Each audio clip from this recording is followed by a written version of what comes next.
Hello student, पिछली video में हमने मॉलस जो एटम्स एंड मॉलिक्यूल्स थे उसके बारे में बहुत अच्छे से डिस्कस किया था कि मॉलिक्यूल्स क्या है और एटम्स क्या हैं और किस तरीके से हमारे मॉलिक्यूल्स फॉर्म होते हैं, किस तरीके से मॉलिक्यूल्स ऑफ कंपाउंड्स फॉर्म होते हैं, है ना। इस वीडियो में डिस्कस करेंगे हम एटॉमिक नंबर क्या है और एटॉमिक मासेस क्या है। ठीक है, टेबल बनाते हैं। एलिमेंट,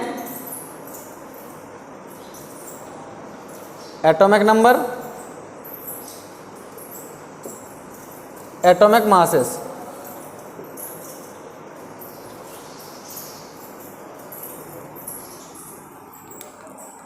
स्टूडेंट 20 तक एटॉमिक नंबर और एटॉमिक मासेस याद करना बहुत ज़रूरी है बेटा,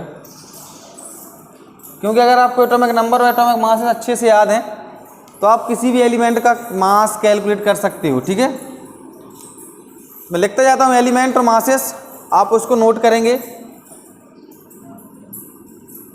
टेबल बना ली होगी इस तरीके से। और आज के लेक्चर में कहीं ना कहीं से आप पेन कॉपी लेके बैठ जाइएगा साथ में, तो बहुत सारी चीज़ें सीखनी है हमें आज, है ना। तो क्यों ना हम साथ में नोट करते जाएं, उसको समझते जाएंगे। पेन कॉपी अगर हमारे साथ रहेगी तो वीडियो को पॉज करके आसानी से उसको हम नोट कर सकते हैं। एलिमेंट की बात करूं, hydrogen, helium, lithium, beryllium, boron, carbon, nitrogen, oxygen, fluorine, neon, sodium, magnesium, aluminium. देखिएगा, मैग्नीशियम, एल्यूमिनियम यहाँ तक हो गया 13 तक। एल्यूमिनियम के बाद सिलिकॉन, अब यहाँ तक लिख गया, इसके आगे लिखते हैं फॉस्फोरस। ठीक है, यहाँ से यहाँ तक लिख, वहाँ पर लिख देंगे इसको साफ करके। इसका एटॉमिक नंबर 1 होता है स्टूडेंट, एटॉमिक नंबर 2, 3, 4, 5, 6, 7, 8, 9, 10, 11, 12, 13, 14। सिलिकॉन तक हो गया 14। इसके बाद स्टूडेंट के मास भी लिख लेते हैं हम। हाइड्रोजन का मास होता है 1, हीलियम का होता है 4, लिथियम का होता है 7,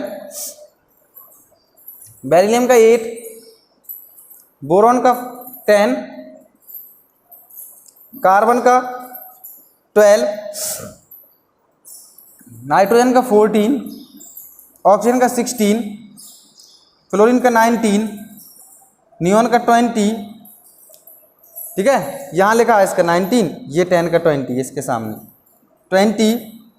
23 होता है सोडियम का, मैग्नीशियम का 24, 27 होता है एल्यूमिनियम का 27। ठीक है, इसका होता है 28। ये मास लिख लिए होंगे आप। ठीक है, सिलिकॉन तक। सिलिकॉन के बाद है फॉस्फोरस, सल्फर, आर्गन, क्लोरीन। ठीक है, इसको साफ करते हैं अभी। जो 2-3 एलिमेंट और बचे हैं, 14 तक हो गया, 5-6 एलिमेंट, उनको भी लिख देते हैं।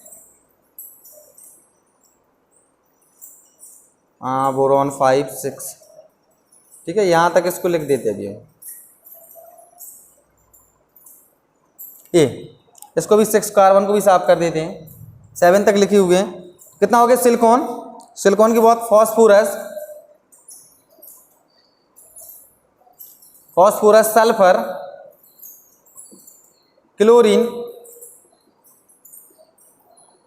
क्लोरीन, आर्गन, पोटेशियम,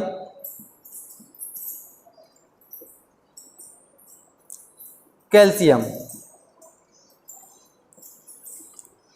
देखिए स्टूडेंट, इसका जो फॉस्फोरस है 14 के बाद 15 एटॉमिक नंबर होगा, सल्फर का 16 होगा, क्लोरीन का 17, आर्गन का 18, पोटेशियम का 19, कैल्शियम का 20। ओके, अब इनके मास भी देख लेते हैं। फॉस्फोरस का 31 होगा, फॉस्फोरस का 30 के 31 के अप्रॉक्सीमेट होता है, देख लेंगे उसको कंफर्म कर लेते हैं। फॉस्फोरस 15 31 होता है कि 13 होता है उसका, 30.97 हो, 30 ही रखते हो उसको, ठीक है। Sulphur 32, chlorine 35.5, argon 36, potassium 39, calcium 40। ये हमारे मास थे 20 एलिमेंट तक मास, ठीक है। इसके बाद स्टूडेंट मास तो हम अच्छे से याद कर लिए, बहुत अच्छे से मास को समझना बहुत ज़रूरी है, क्योंकि अगर मास आता है, मास हमें याद हो गए, एटॉमिक नंबर याद हो गए, एलिमेंट याद हो गए, तो कंपाउंड्स बनाना या मॉलिक्यूलर कंपाउंड्स बनाना, या कह सकते हैं हम कि मॉलिक्यूल्स फार्मूले बनाना, और या मॉलिक्यूलर मास निकालना आसान रहेगा, ठीक है। तो अब इसके बाद स्टूडेंट हमने मॉलिक्यूल्स ऑफ कंपाउंड्स बनाए थे आपके, ठीक है। तो मॉलिक्यूल्स ऑफ कंपाउंड्स बनाने के बाद मैंने आप लोगों को कुछ मॉलिक्यूल्स ऑफ कंपाउंड के मासेस निकालते हैं कि फाइंड द मॉलिक्यूलर मासेस, ठीक है। कैलकुलेट द मॉलिक्यूलर मासेस, इसको साफ करते भी।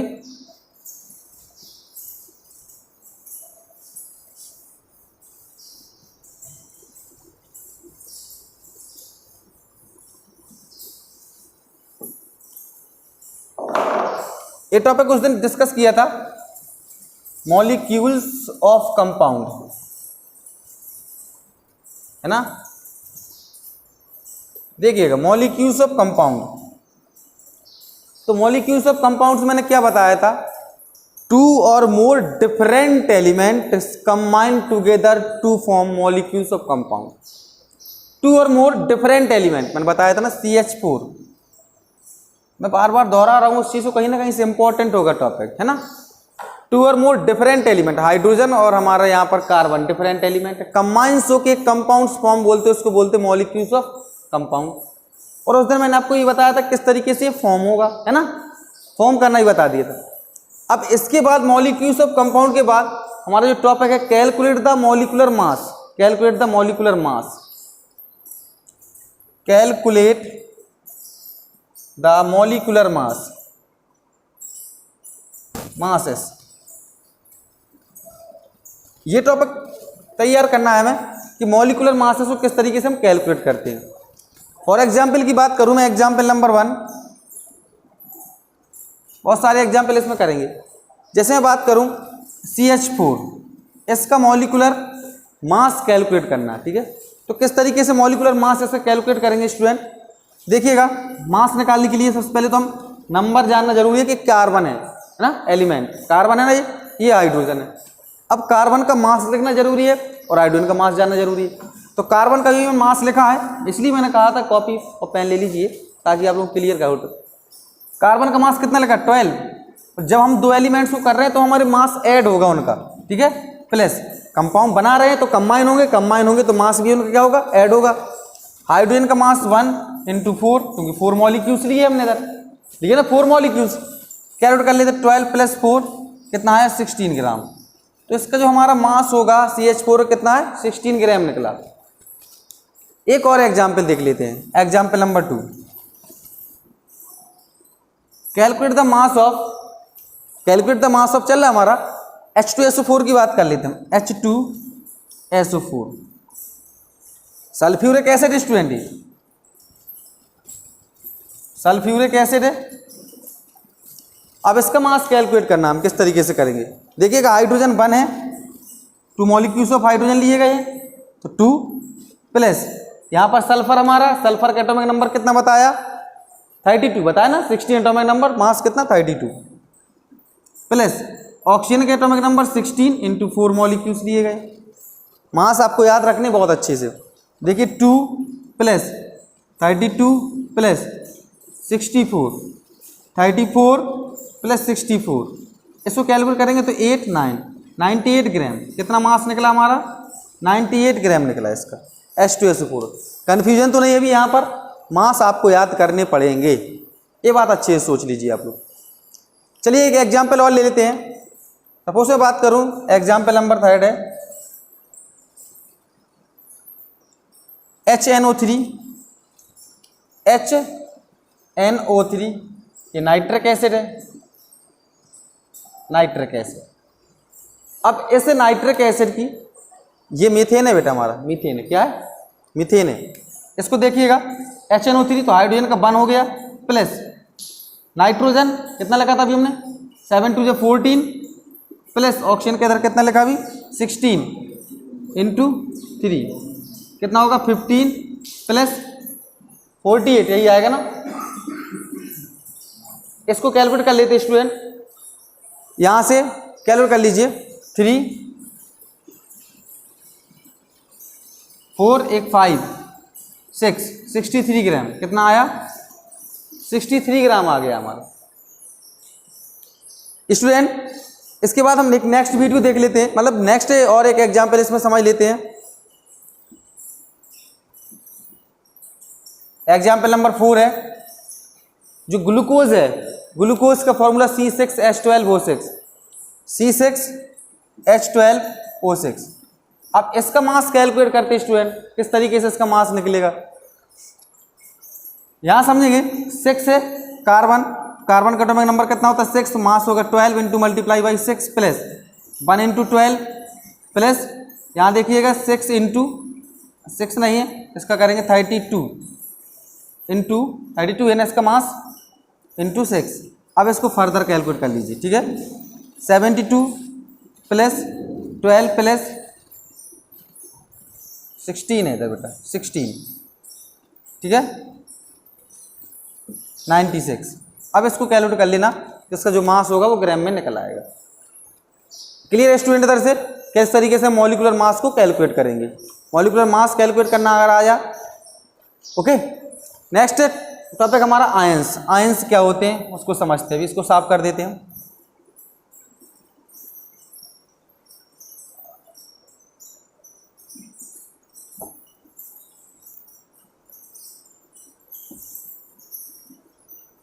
बहुत ही अच्छा टॉपिक है आयंस का बेटा हमारा, और ज़्यादातर क्वेश्चन आयंस से पूछे जाते हैं। Ions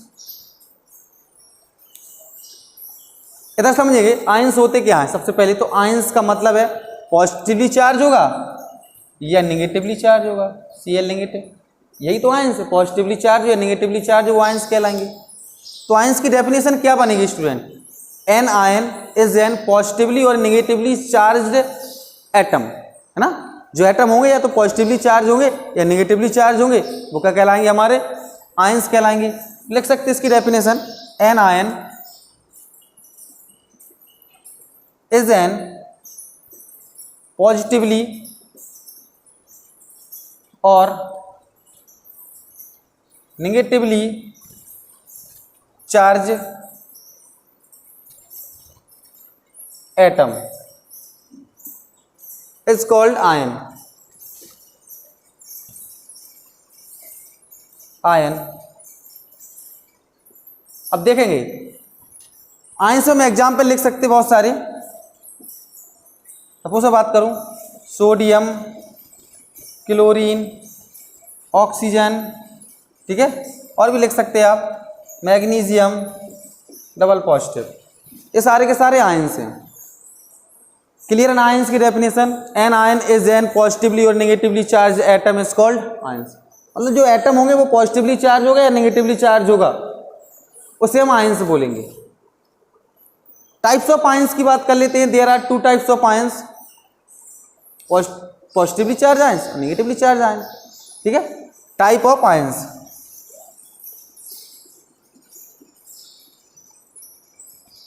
there are 2 types of ion. एक को बोलते हैं कैटायन, कैटायंस, एक होता है एनायंस। कैटायंस का मतलब पॉजिटिवली चार्ज,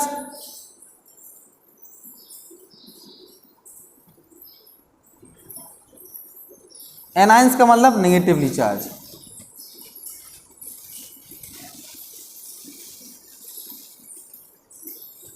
क्लियर है, कैटायन और एनायंस। कैटायंस का मतलब पॉजिटिवली चार्ज, एनायंस का मतलब नेगेटिवली चार्ज। अब कैटायन क्या होते हैं हमारे, किस तरीके से बनते हैं। Cation is formed by the loss of, क्या कह सकते हैं, लूज ऑफ, मतलब कैटायन होंगे अपने अंदर से जो इलेक्ट्रॉन्स को लूज करेंगे, इलेक्ट्रॉन्स का लूज करना ही तो कहलाता है जब लूज करेगा तो पॉजिटिवली चार्ज होगा, किसी को दे रहा है, देने का मतलब पॉजिटिवली चार्ज है वो, है ना। जो इलेक्ट्रॉन्स को लेगा वो नेगेटिवली चार्ज होगा, क्योंकि वो क्या कर रहा है, इलेक्ट्रॉन को गेन कर रहा है, अपनी तरफ ले रहा है। जो लेगा तो जाहिर सी बात है नेगेटिव होगा, तो देगा पॉजिटिवली चार्ज होगा। आपने कहानियाँ तो सुनी होंगी छोटे में, देने वाला दाता होता है, लेने वाला भिखारी होता है। देखते हैं कैटाइंस की डेफिनेशन। कैटाइन को समझते हैं।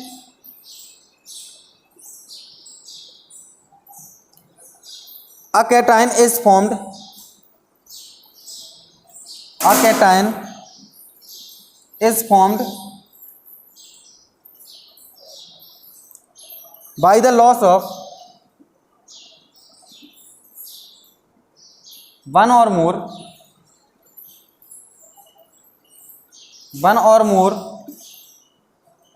electrons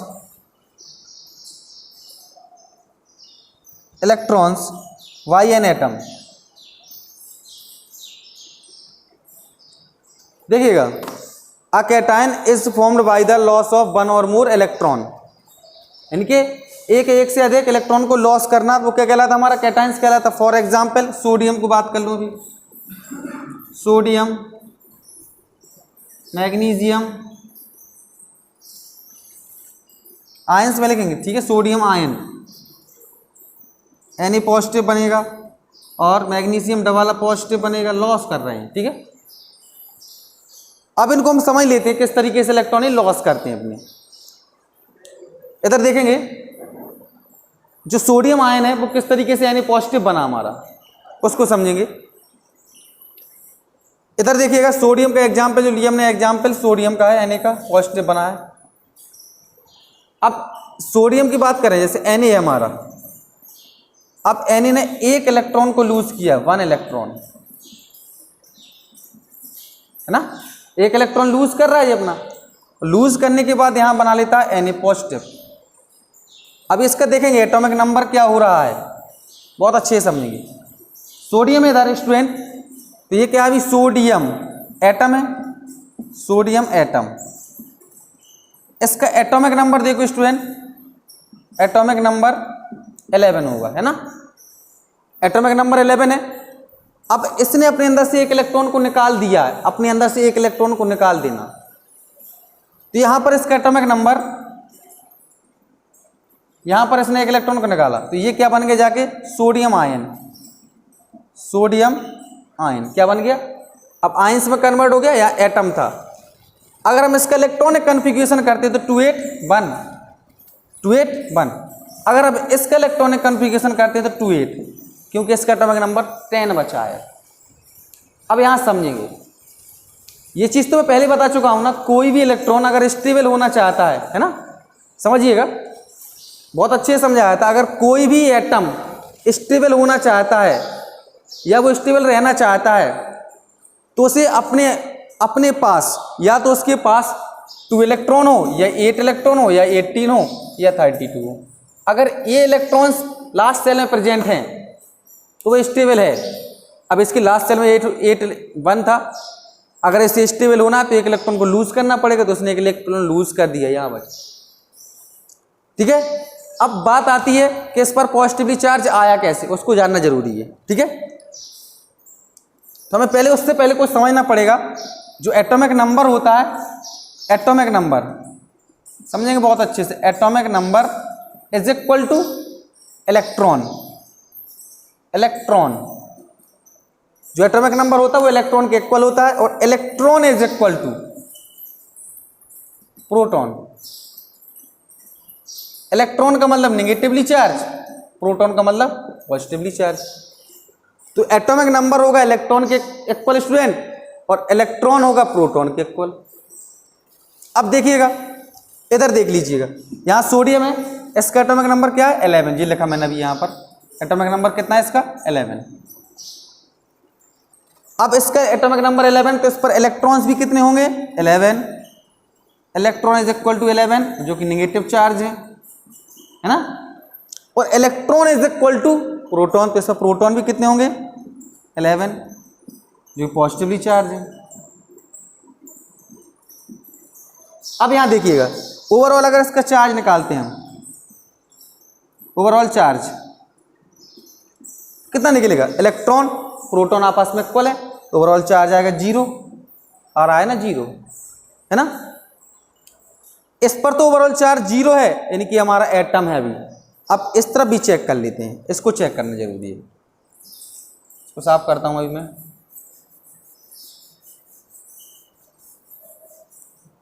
इसको देखिएगा, इसने अपने अंदर से, इसके एक अंदर से इलेक्ट्रॉन निकला, मतलब इस पे एक इलेक्ट्रॉन कम है ना, क्योंकि पॉजिटिवली चार्ज आ गया तो एक इलेक्ट्रॉन कम हो गया। तो इसको देखिएगा, यहां पर इलेक्ट्रॉन इज इक्वल टू 10 जो कि नेगेटिव चार्ज होंगे, और प्रोटॉन इज इक्वल टू 11 ही रहेंगे जो पॉजिटिव चार्ज होंगे। अभी ओवरऑल चार्ज देखो इसका, ओवरऑल चार्ज क्या बनेगा, +1, यही बनेगा ओवरऑल चार्ज +1। ओवरऑल चार्ज इस पर +1 इस तरीके से स्टूडेंट आता है। बात अभी क्लियर है, क्लियर है ना। यहां से ओवरऑल चार्ज किस तरीके से बनाता है, एक इलेक्ट्रॉन को इसने लूज किया, इस पर एक इलेक्ट्रॉन कम हो गया, इसका इलेक्ट्रॉन यहाँ पर 11 थे, यहाँ पर 10 हो गए। प्रोटॉन तो ज्यों कितने रहेंगे, प्रोटॉन को लूज नहीं किया उसने, ठीक है। या कह सकते हैं एक प्रोटॉन बढ़ गया, है ना, पॉजिटिवली चार्ज थोड़ा सा ना उस पर आ गया अभी। अब इस पर पॉजिटिवली चार्ज जब लग जाता है, जितने पॉजिटिवली चार्ज होगा किसी भी एटम पर, उतने उसके इलेक्ट्रॉन्स कम होंगे। क्लियर है ना, यानी कि उसके उतना एटॉमिक नंबर कम होता चला जाएगा। बात क्लियर हुई अभी। चलिएगा नेक्स्ट देखते हैं डेफिनेशन, कैटाइंस के बाद एनाइंस।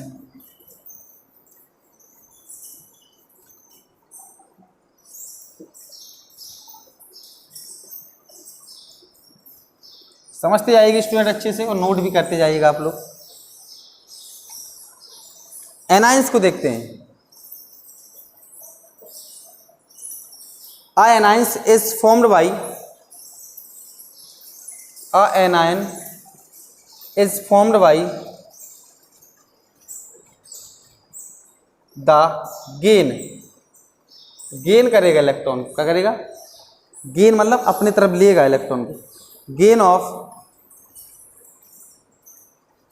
1 or more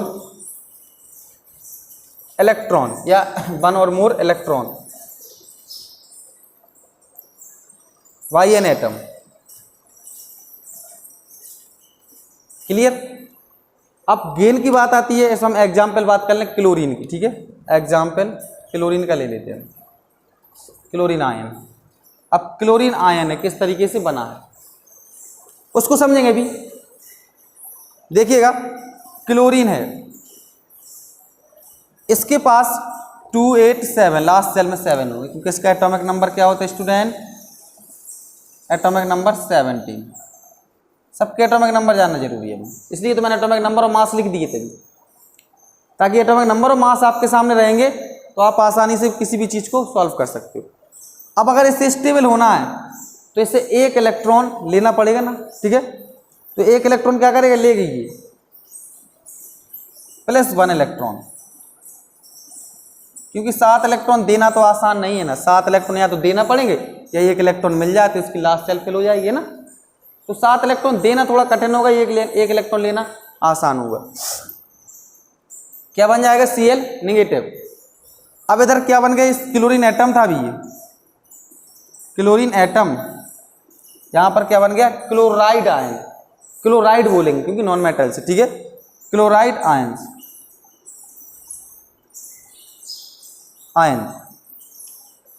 अब एक क्लोराइड आयन किस तरीके से बना, तो ओवरऑल चार्ज इसका भी निकालना है। तो ओवरऑल चार्ज निकाल लोगे क्या इसका, किस तरीके से ओवरऑल चार्ज निकालेंगे, देखो इस तरीके से जैसे हमने कैटायंस के निकाले थे उसी तरीके से इसके भी निकाल देंगे। देखो इधर क्या बताया था, electron is equal to atomic number. Electron कितने होंगे इसमें, 17 जो कि हमारे नेगेटिव चार्ज होंगे, okay. Proton 17 positively charge. Overall charge निकालेंगे इसका 0। इस तरफ देख लेते हैं, इलेक्ट्रॉन कितने हो जाएंगे इस पर। अब इसने एक इलेक्ट्रॉन नेगेटिवली चार्ज आ गया तो एक इलेक्ट्रॉन इसने लिया है ना, तो इलेक्ट्रॉन इस पर हो जाएंगे 18, इलेक्ट्रॉन 18 हो जाएंगे, इलेक्ट्रॉन 18 नेगेटिव चार्ज और proton is equal to 70 positively charge. वही चीज़ होगी ना, जिस पर इलेक्ट्रॉन होंगे जो नेगेटिवली चार्ज होगा उसका एटॉमिक नंबर बढ़ जाएगा ना। इस पर एक नेगेटिवली चार्ज आया, पॉजिटिवली चार्ज आएगा तो उतने उस पर घट जाएंगे, समझना, उल्टा होता एकदम। तो यहाँ पर ओवरऑल चार्ज क्या आएगा, -1 चार्ज, यही है ना, तो -1 चार्ज इसने यहाँ से आया। इस तरीके से आयंस भी टॉपिक फिनिश होता है हमारे स्टूडेंट। कुछ हमारे आयन कंपाउंड हैं, सम कॉमन आयनिक कंपाउंड्स। तो आयनिक कंपाउंड्स तो बहुत सारे हैं, सारे के सारे जो पॉजिटिव और नेगेटिव से मिलके बनते हैं वो आयनिक कंपाउंड्स हैं। तो उस आयनिक कंपाउंड्स को भी बनाएंगे हम, और आयनिक कंपाउंड्स को भी लिखेंगे, और आयनिक कंपाउंड्स समझेंगे क्या होते हैं। फिर इसके बाद फॉर्मूले बनाने सीखते हैं, ठीक है, किस तरीके से हम केमिकल फॉर्मूले बनाते हैं। नेक्स्ट वीडियो में डिस्कस करते हैं। Thank you for watching this video.